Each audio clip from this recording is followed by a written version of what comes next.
Welcome back to See, Hear, Feel. Today I am with Dr. Casey Schukow. Casey Schukow, Dio, was previously on this podcast and he talked about having a growth mindset. He is currently in his first year of pathology residency training at Corewell Health in Royal Oak, Michigan. He attended Michigan State University College of Osteopathic Medicine. Prior to that, he attended Hillsdale College and played football on the defensive line unit, graduating in 2018 with a Bachelor of Science in Biochemistry. He is a co-ambassador for the Pathology Outreach Program, reaching out to students before medical school to increase awareness of pathology as a discipline. He is also an ambassador for Knowledge In, Knowledge Out, also known as Kiko for short, Kiko, where he promotes digital pathology, social media, and medical education. Welcome back to Casey. Awesome. Thank you so much for having me back. Yeah, it's fun. Can we start with you sharing a personal anecdote about yourself? Gosh, yeah, I like comedy. I can do a couple impressions. What impressions can you do? I'm an old soul a little bit. I'm like a 50-some-year-old in a 20-some-year-old's body. Did you know Christopher Walken? He was on Saturday Night Live. He talks like this. Sometimes I wake up and you smell the roses and the sunlight. It comes in and the birds are chirping and oh, wow. It's fun. That's fun. Yeah, thanks. You recently wrote an article on burnout. Can you talk about why you were inspired to do that? Last year, it was over the halfway points of my internship, and I was studying for my third board exam, except for I had just reached a point where I was just feeling, wow, I am tired. I am worn. I do not have any fulfillment right now doing what I'm doing at this moment of time. And I used that thought as an opportunity to really step back, pause. The article, more or less, was a manifestation of my reflection of just being tired, being fatigued, being worn, and really not having any fulfillment. Kind of a lot of different things all at once. Full disclosure, I love my internship program. I love the faculty. I needed to take a step back and just write some things out. Yeah. The intern year is really hard. There's nothing quite like it. Nothing quite like it. It's definitely a challenge. What did you learn about burnout during your intern year and writing that article? The biggest thing that I learned about burnout, and it's an occupational definition by the World Health Organization in regards to at work, you're feeling one, fatigue, lack of career fulfillment, mental distancing. I was feeling all three of these things. What needs to be done from a systemic and individual level to hopefully curb those feelings and emotions.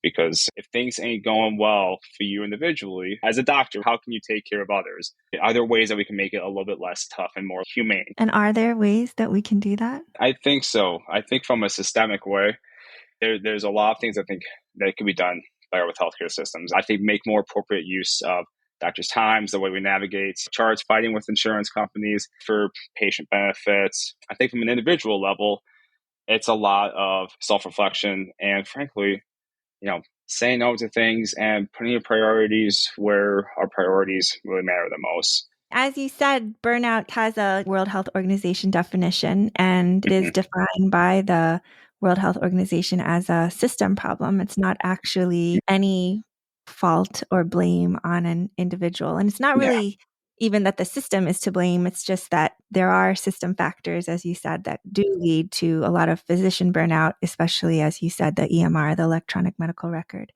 So you gave your tips on what you do. So self-reflection, stepping back, saying no. Yeah, it's hard to say no. Do you have tricks to how you do it? Yeah, gosh. How do you say no to things? You just got to do it. I think you just got to say no to one thing. Just, I think, make it really simple. You have to understand what your priorities are. And that's the big take-home punchline. In any job, and I'm a believer of this, in any job, anyone can be replaced. You can be replaced at work, your family, your friends, those people who mean the most to you can't be replaced. That's a hard thing to tell a medical student and a resident sometimes because you're in such a position to where you have zero power for whatever that term is worth. I just want to change the narrative a little bit, though. I think that social media and Kiko maybe in some ways distributes power a little bit more equitably or is trying to, because anyone can make a Kiko account, for example. Anyone can post, become known in whatever they want to become known in. It takes a little bit away some of that, I don't know, academic nonsense. Like you said, Christine, I totally agree. It just gives people a chance, gives students a chance. It's a way to just do it a little bit differently for good intentions, ethically. Yeah. There's a lot that we could do differently and better in medicine as a whole, and anything that tries to change the paradigm is worthwhile to try to support. So yeah, I'm a fan of Kiko. I'm a fan of John Ho, who founded it. It's inspiring what he's trying to do with that. I totally agree. For medical students, you're trying to get exposure and you're trying to just connect and collaborate. In terms of saying no, I don't have any great answers, but 2 pieces of advice that I got was, one is, remember when you're saying yes to something, you are saying no to other things. I don't have unlimited time.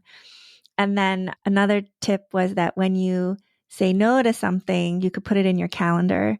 So say you were asked to give some talk somewhere and you don't want to go and you say no, you can put, okay, September 15th, I was supposed to be here. And when that rolls around and you realize, oh, I'm not far off someplace that I don't want to be and I'm here with my family, it helps reinforce that you made the right decision. Yeah. Yeah, I enjoy listening to other podcasts, and I like the ones by Adam Grant. And I was listening to one yesterday. It's Work Life, and he was talking to someone about projects. They were saying how projects are good when they're meaningful, but also manageable. But then also should have net negative or positive. So even if something's very meaningful and even manageable, but it's negatively affecting XYZ or 100% of the rest of your life, it's not a good project.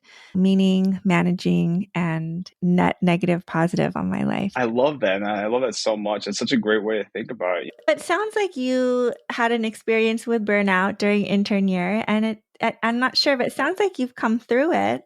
60% of doctors are burnt out across specialties, and pathologists are traditionally less burnt out as a specialty than other physicians, but I think it's nearing 50% now, even for pathologists. So what helps motivate you? What helps keep you going? Frankly, I want to give my kids and my family hopefully a better life. That really motivates me. I don't want my kids, for example, feeling, oh my gosh, are we doing okay? Are we going to have a house still? Are we going to have food? I don't want them to have those worries. I also want to make sure I'm setting aside enough time so I am having meaningful time with my kids down the road, with my wife down the road, that we're still having date nights. And I love it. I think you're an idealist. And so you are doing what you're doing because you want to make a difference. Your work, make a difference for patients, make a difference for your family. That's really admirable. In addition to being a system problem and burnout for physicians, there's moral injury when patients aren't maybe quite getting the care that you would ideally want them to get. And there's not any one clear reason why they're not getting that care. So it's not exactly clearly obvious how to fix it. I think that can really lead to a lot of burnout. The socioeconomic factors, man, that's as big of a barrier to great, efficient, proper healthcare, whether it be a primary care setting, a specialty care setting, any setting in the world. That is what you actually doing as a healthcare provider. I started feeling like it wasn't making any difference. That was a huge part of my motivation for myself to really look at other options. Pathology would really, it just fit the bill for me. We're still working a lot of hours, but we're having fun doing so. Yeah, to have fun while you're working hard. That's always the best thing. Do you have any final thoughts? I think that's a take-home message. Just try to have fun doing what you do. You're going to have setbacks. That's life. Take it in stride. Your priorities, stay true to them. Thank you for doing this. Well, thank you as well. It's a lot of fun being on the podcast again.